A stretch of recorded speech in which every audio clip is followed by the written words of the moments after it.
Maragsakan dagiti bumarangay gaputa pormalen analukatan ti Farm to Market Road iti barangay 21 San Agustin San Nicolas, Ilocos Norte.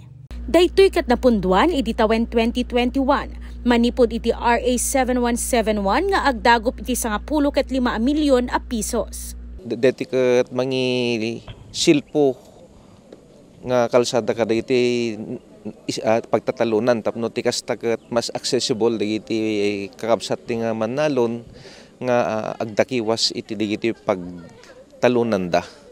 Ken deti ket mai-reduce pa iti production cost at alalisto nga idanon digiti Manalon deti produkto da. Upat a sitio iti barangay tinaikan iti Farm to Market Road. Nabayag at tinarigagayan dagiti residente ti kalsada para iti alalisto ken nanamnamay a panagdalyasat da. Narigat ma'am, nalubo idi ko nailet. Ket kakaasida nga magnano daytay panawon dito todo.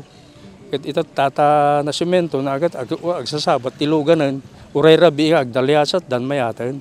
Napalalo unaya yaman mi ma'am mata dakila tulong kadagiti bumarangay daytoy. Gagem ti lokal a gobyerno ang maalukoy pay dagiti kaadwan ang Manalon nga agmulat ti tabako tapnon adda tinayon ang mausar iti panagtultuloy a panagprogreso ti ili.